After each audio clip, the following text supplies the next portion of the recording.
another trigger that I find really fascinating is water. I hear from so many of my clients that their child just screams in the bath. And this is aside from, of course, if the skin is open and broken, the water can be irritating. So if your water is hard, for example, that might be causing the problem. Hard water has minerals in it that can combine with different chemicals that are in body care products, even like natural, clean body care products, and more easily let them sneak in through the leaky skin, which can cause irritation.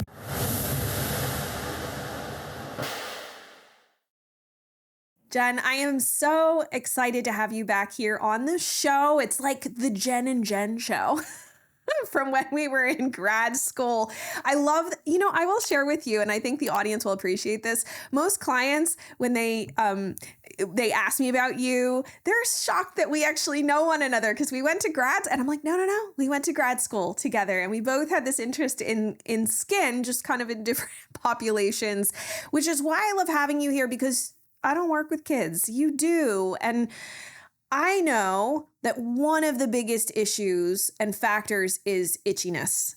In adults, it's a problem. In kids, I can't even imagine what parents go through, and obviously the child, but the parents too. So first of all, welcome. And second of all, can you share what you see from your clinical perspective in terms of children, itchiness, and how this impacts everyone involved? Yes, absolutely. And I do want to say thank you for having me back. And I appreciate our long-term relationship. And I know my clients as well are always a little bit surprised. They're like, you've known each other that long? And I'm like, yes, we have. So anyway, but yes, so diving in today, and I'm so glad we're having this conversation because there is so much pain and suffering. And it's not just for children who are struggling with chronic skin rashes, but for the parents too. And it's really heartbreaking because as a parent, you're up all night with your child who's miserable because of their debilitating itchy skin. Their diet is getting smaller and smaller because everything that they eat seems to make them itch, and you're terrified of what to feed them.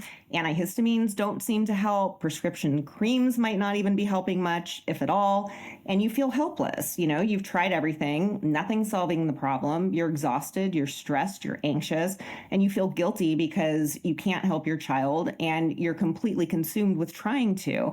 And what I really want parents to know is that there are a lot of things, both external and internal, that can drive the itch that a lot of people don't realize. And I really want to share this information because I think it's really important, because when kids have chronic skin rashes, I find that most parents start chasing histamine down the rabbit hole, and kids end up on these antihistamines, low histamine diets, and both can be problematic when used long term, and certainly when they aren't getting to the root cause of the problem, or when they really don't even help with symptoms in the first place, which I often find that they don't. And the deal is that yes, histamine can cause itch, but there's a lot more going on, and understanding these different factors can really give parents and caregivers of kids with itchy rashes some direction so that they can manage symptoms more effectively and really start to get to the root cause of the problem for their child. And I would imagine too, as we've talked about on the show with other allergists, especially lately, the impact of children specifically having such compromised skin barriers that they are, itching, clawing at sometimes. And probably I would imagine this happens in their sleep and they don't even realize this is happening, waking up, their skin is a mess. This does put them at a greater risk for food allergies and whatnot. So if we're looking at this compromised skin barrier, right? So we'll just say you might see it online as leaky skin. Does the state of a child's skin drive how itchy they are? Is it the other way around, or what do you think? Well, so the state of a child's skin really can be a major driver of their skin symptoms. And when we're talking about the state of the skin, we have to talk about pH, because that, along with the skin microbiome, really plays a role in what's happening with our skin barrier and whether or not somebody has leaky skin, which makes them more prone to developing skin rashes, certainly like eczema, which then having that broken skin barrier, like you were mentioning, absolutely makes somebody more prone to developing allergies, both food and environmental. And so when we talk about pH, that is referencing how acidic a substance is. So we measure that on a scale of 0 to 14, 7's in the middle with neutral. So the lower the number, the lower the pH, the more acidic, the higher, the more basic or alkaline. And so a lot of people would, it would be a natural assumption, like we want things to be perfectly neutral, but that's not correct because the skin pH is actually a little bit acidic, and that acidity helps maintain the skin's natural oils and protects it from harmful bacteria. And if the pH becomes too high or basic or alkaline, and I know a lot of people want to alkalize everything, right? And this is a really good example of why we don't want to do that. So if your skin pH becomes more alkaline, that's going to disrupt the natural flora on the skin. And that means that normal healthy bacteria or the skin microbiome isn't going to grow as well. The skin barrier is going to start to break down. You're going to end up with more pathogenic bacteria on the skin, including Staph aureus, which is really a common unwanted overgrown bacteria on the skin of people who have eczema. And you can also end up with leaky skin. And so when you have this out of balance skin pH and skin microbiome, you get dryness and flakiness. You get more sensitive skin. You can get more skin infections. You definitely get that leaky skin and definitely skin irritation and itching. Yeah, and I know from doing research about Staph aureus, and obviously I've had a lot of guests like Dr. Peter Leo on the show talking about the problems with staph. Oh, Dr. Julie Greenberg came on the show to talk about problems with staph. Staph loves a more alkaline pH. It thrives in that environment. So we don't realize how important this is. Again, I love that you underscored this, that the whole concept, and this is where we have to be careful in the world of wellness, that people say things and they make these claims about how everything should be alkalized, but don't realize that certain areas of the body really should not be alkalized. They actually need to be acidic because that is physiologically where they operate best. And so I love that because, as you shared, most people blame histamine. Like, you're itchy, it must be histamine. So what you're saying is that, and you already alluded to this, histamine may not really be the culprit. And if it's not, what do you see in your practice that parents might not realize could be driving the itch? I think one of the primary things that I see, especially when we're talking about eczema, I will say that the majority of kids in my practice do struggle with eczema. It is the most common childhood skin rash, and since my practice is focused with children, that's usually what I see most of. But when we're talking about eczema, for example, the inflammation, the dryness, and the other damage on the skin that comes along with eczema, it triggers nerves in the skin that send itch signals to the brain that result in the need or the desire to scratch. So then it becomes such a vicious cycle because excessive scratching can cause more inflammation, a stronger urge to scratch. And so it's really that inflammation on the skin that is triggering the itch. And this is, has nothing to do with histamine. This episode is brought to you by my line of professional grade supplements called NutriQuel. I crafted these supplements especially for those struggling with chronic skin rash issues and based the formulations on my extensive research and clinical experience in my private practice.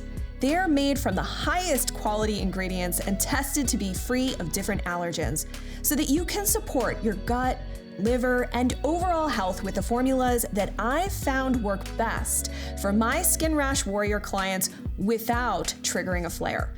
I'm excited to share them with you, so check them out at quellshop.com and use the coupon code GET15OFF to get 15% off your first order.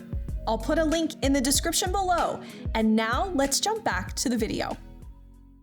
100% agree. And I want to make sure to point everyone to Dr. Sean Quattra's interview we did, I guess it was about a year and a half ago, all about the fact that most rashes are not histamine driven. And it was really fascinating because he's done a lot of research in his itch lab, as he calls it, at Johns Hopkins University, and really found that this whole idea that it's just a histamine problem just isn't so. And as you pointed out, that we could have signals from other areas of the body moving up the nerves. Pain can be one of them.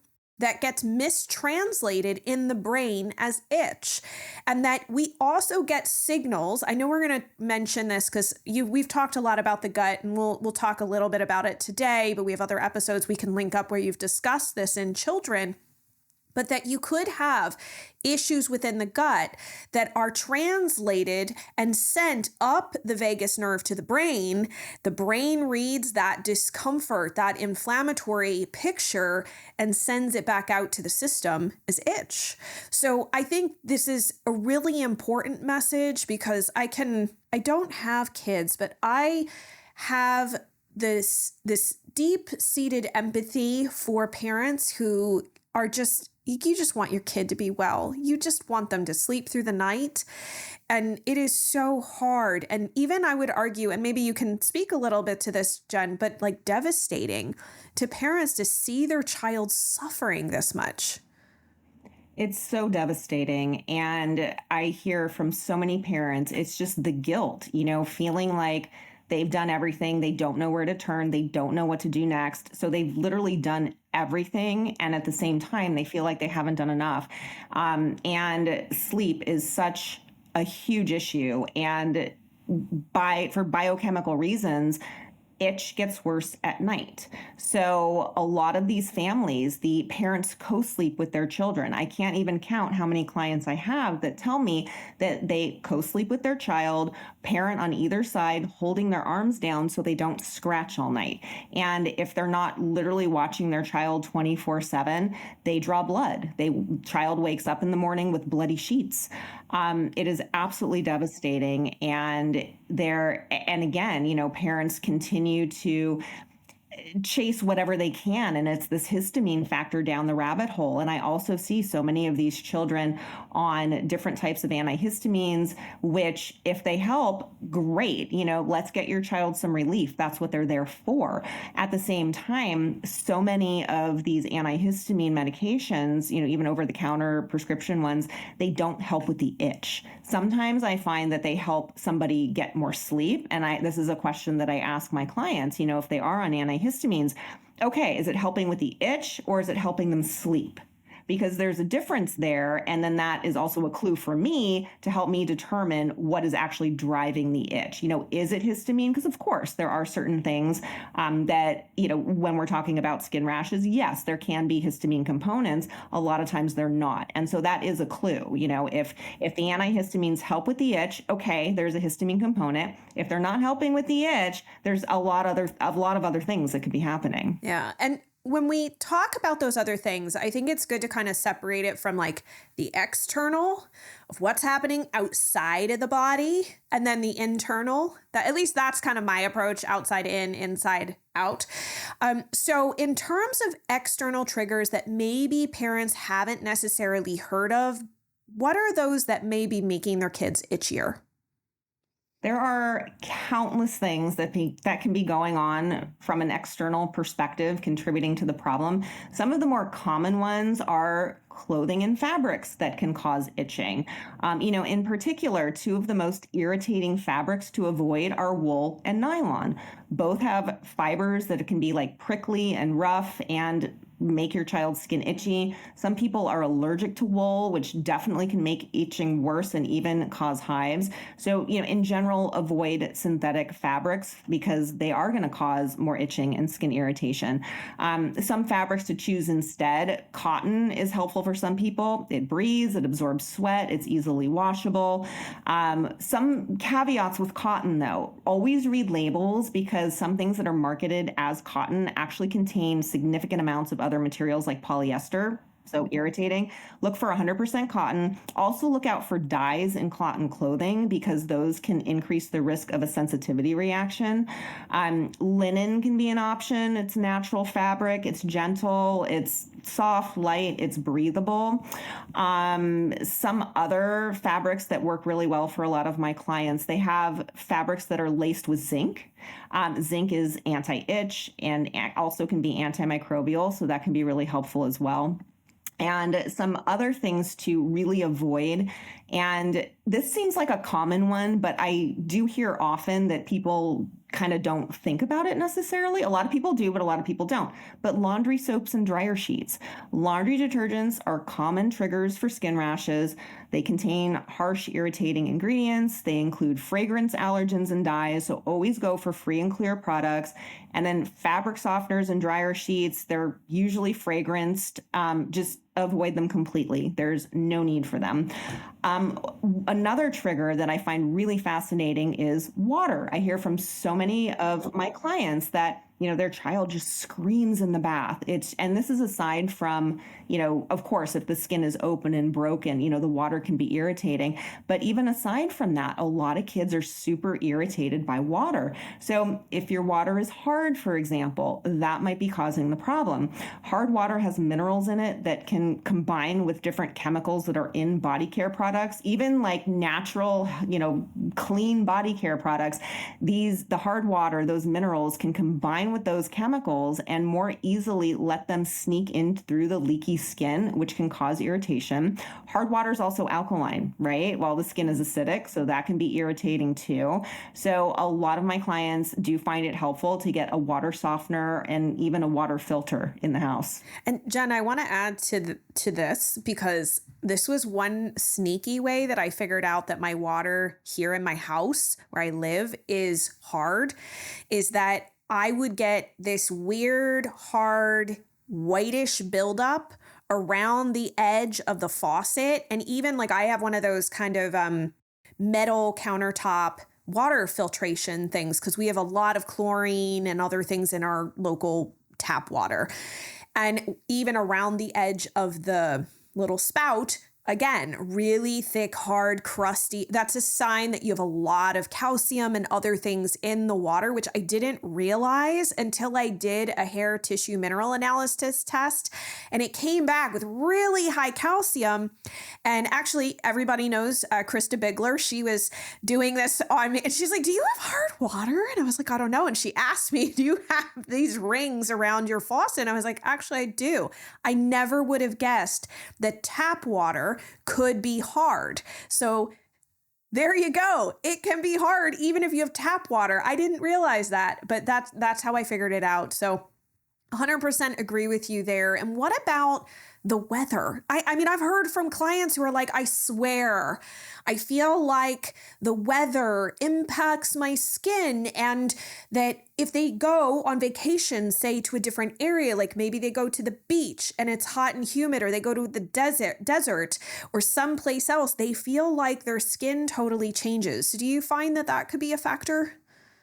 Absolutely. And it's so interesting because I have some clients that feel better in the summer and others that feel better in the winter. So everybody's different. So when it comes to that hot weather, summer weather, it is more humid. Well, let's talk about the heat first, because I think this is so fascinating. So hot weather, obviously we get sweat, right? And sweat is important. We need it because as it evaporates, it helps control our body temperature. It cools us off. It also contains properties that naturally moisturize the skin. They are antimicrobial, so they can help maintain the skin microbiome in a healthy balance. But sweat is also a common irritant for people with chronic skin rashes.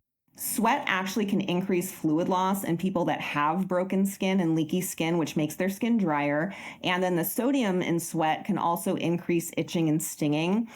Sweat mainly consists of different chemicals like water, urea, lactate, and other minerals. And so the buildup of those chemicals on sensitive skin can be a trigger for rashes in some people, particularly in the sweatiest areas of the skin. And then also, so hot temperatures, right? That can worsen skin symptoms because it leads to dilation of blood vessels, which happens naturally to cool the body down, but that also triggers inflammation, which leads to itching.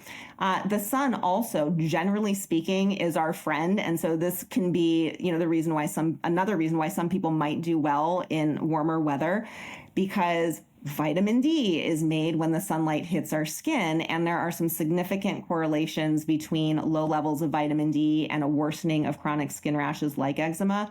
But for some other people, though, the sun isn't tolerated. It's hot, it causes sweating, which can lead to more itching. And some people even have photosensitivity, which is an immune system reaction that's triggered by sunlight.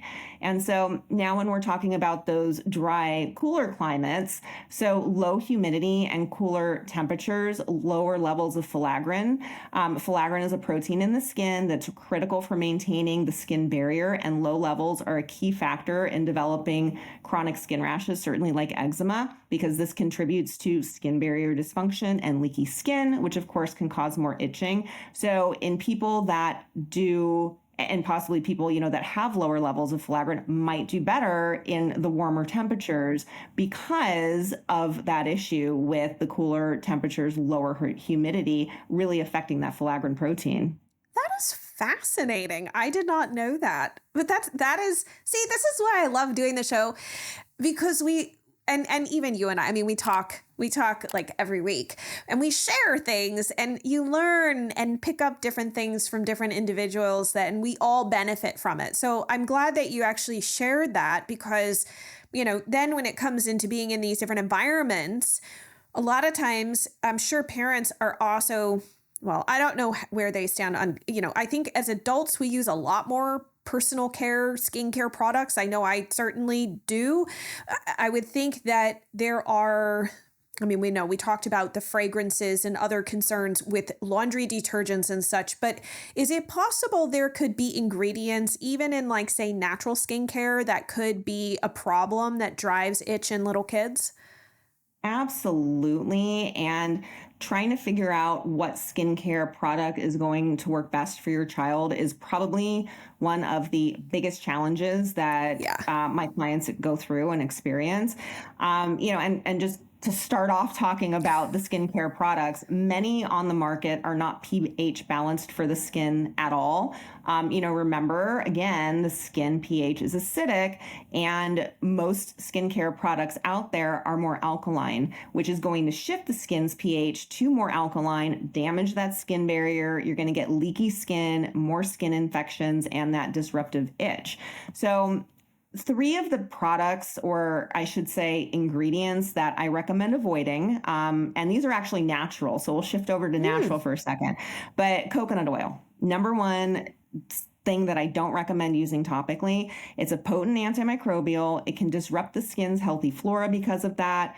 Getting skin dysbiosis, you get that imbalanced skin microbiome, more skin symptoms like the itch.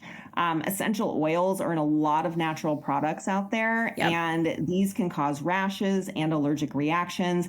It's really interesting. There are a lot of products out there that contain chamomile and lavender, which generally are, helpful for a lot of people. However, they are actually common allergens. So essential oils, definitely you want to avoid those. Aside from the chamomile and lavender being common allergens, the more you use any of these types of products on the skin, the more, especially broken skin, the more likely you are to develop an allergy to them. And some essential oils are also antimicrobial, so they're going to disrupt that skin microbiome.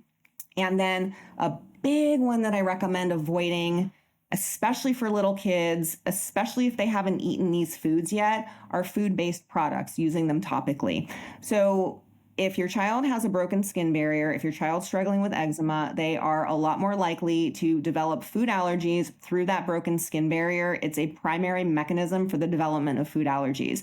So what happens is you want to avoid food-based products completely. Just remember, when the skin barrier is broken, greater chance of developing allergies through the skin. Don't put food-based products on your child. If you're moisturizing your child and you have allergens on your hands, food-based allergens, that can contribute to sensitization to those allergens to your child. So always wash your hands before moisturizing your child. And I will say too, because there's a lot of gray area with all of these things, if your child is already eating and tolerating those foods orally, there's a way less likely chance of getting sensitized through the skin. It's mostly like if your child hasn't eaten those foods first yet if they don't orally tolerate them, or if they already have an IgE allergy to them, keep them off of the skin. Yeah. And And actually, can I add to that? For anyone who missed Dr. Rushi Gupta's episode, she's an allergist at Northwestern University. She's in their research lab, which she was on the show. So if you're not familiar with this whole concept of becoming sensitized, children are becoming sensitized. And when I say sensitized, it's not just like, oh, we ran a test and it shows that they're, reactive on an IgE test to X, Y, and Z. It's that they literally have a response, and like a really significant allergic response to these things. They do believe that it is coming from the skin exposure, and that the way that most people are introducing foods to their children, because of this dogma about wait, don't do this, don't do that, don't give children allergens early, was actually a mistake. So I'll link that up in the show notes. I think that's really important for parents to hear, because there is something that we now know can be done. It is taking a massive effort to undo years of miscommunicate. I don't want to say miscommunication, incorrect information that was passed down to pediatricians and doctors and such, based on information about keeping these allergens out when we really shouldn't have. So it is crucial to get allergens into the diet as early as possible. But again, talk to your pediatrician, talk to your allergist if you have concerns. Obviously, if you yourself as a parent have an allergy, that can sometimes make you nervous about your child developing that allergy. So have those conversations and make sure that you're not holding out, for 2 years before reintroducing eggs to your kid. If that's just not a safe thing to do. We want to get allergenic foods, especially this top 9, in at an appropriate level. So that way, as Jen shared, you don't start reacting to it because it was introduced through the skin barrier instead. So, and Jen, I think if we start, because it sounds like we're headed to that internal space, do low nutrient levels play a role? You mentioned about vitamin D can be a factor. Low levels can increase the risk of rashes. What about other nutrient levels? Yeah, absolutely. And, to your point, Jen, absolutely is so important to get all the foods possible into your child's diet early on before they can get sensitized through the skin. If your child has an IgE allergy, work with your doctor, avoid foods that they've told you to avoid. Otherwise, you need to get them in. And it's very challenging. This is another thing that I find really challenging for parents in my practice. It's terrifying to add these foods in. And, like you've said, this dogma that's been created around waiting to add the foods, it's really hard for parents to get over that too, and to get over that fear to get these foods into the diet when their child is struggling with rashes. So I just wanted to add to that because it's so important. 100%. But when it comes to low levels of certain nutrients, absolutely. And, this kind of also goes along with keeping foods out unnecessarily and being on these elimination diets that do not solve the root cause of the problem. We have episodes on that, people can reference. So I won't go there. But some of the primary nutrients that I see problems with in my practice are protein, iron, zinc, vitamins A and D, and omegas. Starting with protein. Protein, when you eat it, is broken down into amino acids. These are the building blocks for every structure in the body down to the cellular level. So you can think of amino acids as the raw scaffolding for your child's body. And actually, not eating enough protein is one of the biggest mistakes I see people make when they're trying to heal what's happening on their skin. And children are particularly impacted by this because they have higher metabolic needs compared to adults. They're growing, they're developing, they're on a healing journey. So they have even greater metabolic needs. And, the bottom line with protein is that if your child isn't getting enough, their skin is not going to be able to heal. And certainly that means their itching is going to persist. Another really important nutrient to make sure enough of is getting in is iron. And this is critical for healthy skin and a robust immune system. Low levels of iron can cause itchy skin. Zinc, another critical nutrient for skin health. It plays a central role in skin barrier integrity and in immune system function. A zinc deficiency can result in unfavorable skin changes, including itchy skin. Zinc deficiency is actually usually caused by problems like absorbing it from the diet or not eating enough of it. Vitamin A, also another really important nutrient for making and repairing skin cells. It also helps fight inflammation due to certain skin issues, and not getting enough vitamin A actually can play a role in the development of eczema and other skin problems, of course, as well as their associated symptoms. And we mentioned vitamin D, and it's so interesting because low levels of vitamin D are actually linked in the literature to more severe eczema symptoms, including itch. And vitamin D actually helps combat overgrowth of Staph aureus bacteria on the skin. And that Whoa. overgrowth, of course, can absolutely contribute to skin symptoms as we've discussed. Wow. Yeah. The one thing I'll also add to vitamin A, because vitamin A is a fat soluble nutrient that most abundantly is found in animal sources.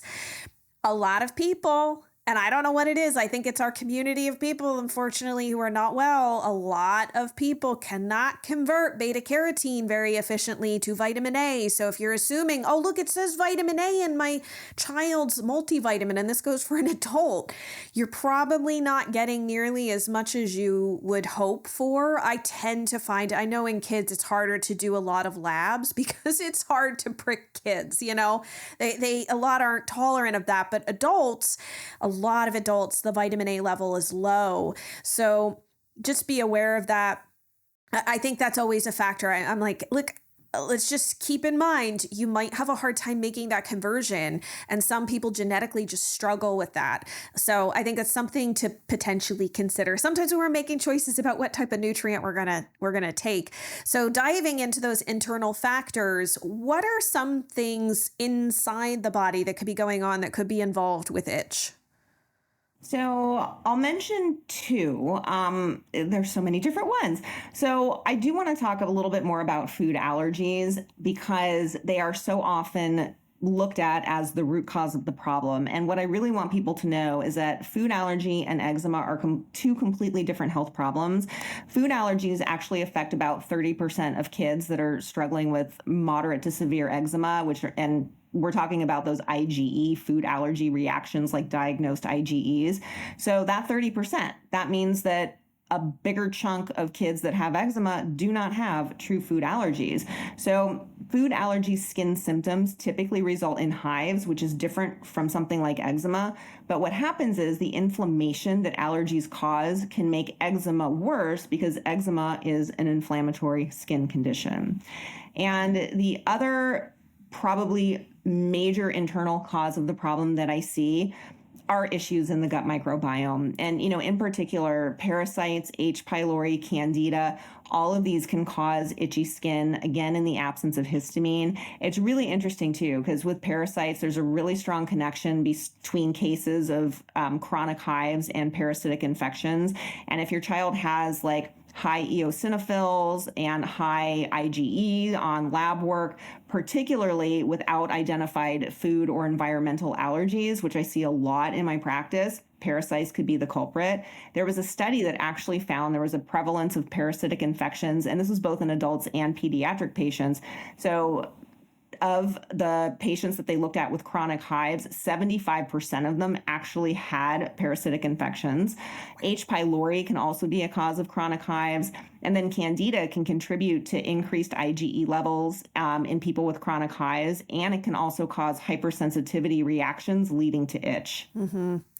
Like I was saying earlier, you can't discount the gut. The gut is a huge piece to this, and I do think it's a worthwhile endeavor. I think it's good for parents and caregivers to hear, though, that this isn't just an adult problem, that yes, and Jen, can you just say this clearly? This can happen. Dysbiosis, imbalance of the gut, happens in babies. Yes. I see gut imbalances in 100% of my clients that are struggling with chronic skin rashes, and I see children ages 0 up to early teens, but I work with a lot of little ones who are less than a year old, and the gut dysbiosis can be pretty significant. I just think parents need to hear that, because I'm sure that they might think, people might rationalize. I could see that. How could you have that messed up of a gut? You haven't been here that long, right? It's entirely plausible. But I think it's important for parents to know that that could be a factor even in a very, very young child. So with all that said, do you have like maybe top 3 tips that you could share with the parents and caregivers listening who are struggling with itchy little ones? Yes, I have so many tips, but number one, okay, just don't stop chasing histamine. I mean, it's a place to start, but don't continue to if you're finding that's not helping solve the problem. So number one, you really have to protect and support the skin barrier. Number 2, we want to address those external factors that we mentioned. And number 3, check out those internal factors that are happening, and make sure that you're addressing everything from the outside in and from the inside out. And I actually do have some resources that might be helpful for people. I do have a free guide. It's called Ditch the Itch, and it goes into a lot more detail about what we talked about today, including strategies that you can start using now to help your child's itchy skin. There's also a link in there to what I call my cheat sheet. It's my guide to eating for healthy skin. So it lists all of the nutrients that are important for healthy skin, like the ones we talked about today, as well as many others, and examples of foods that they are found in. And then another resource, if you want to dive really deep into the subject, is that the entire first module of my online course, it's called Conquer Your Child's Rashes, is dedicated to ditching the itch, and also to learning strategies to manage your child's debilitating skin symptoms, supporting the skin barrier to prevent leaky skin and skin infection, as well as for lowering the risk of the development of both food and environmental allergen sensitization through leaky skin. So those are some things that are available for folks out there. Well, we will link up to all of your links and such in the show notes. Thank you once again for being here. I so appreciate it. I hope that this is really helpful for parents who are struggling, who aren't sure what to do. Like you said, trying everything and feeling like you're just not doing enough. I think if you look at it one way, it could feel overwhelming, like, oh gosh, there's so much more that we have to do. Or flip side, you could say, oh my goodness, there's so many other things that we now can take action on. Thank goodness, right? 2 different ways to look at it. But either way, thank you so much for being back on the show. I so appreciate you, and I'm sure we'll do this again some other time. You always come back and share some really great information. Thank you so much. Thank you for having me. And yes, there's always hope. There's always more to try. There are answers out there. So if your child is struggling, do not give up. Keep fighting, keep going, and you will get to the root cause of this for your child. They don't have to struggle with this for the rest of their lives. Thank you, Jen. If you enjoyed this video, you need to tune in to this video next. Then make sure to hit the subscribe button so you get notified as soon as a new episode drops. I'm excited to see you there and dive deeper with you on your skin healing journey.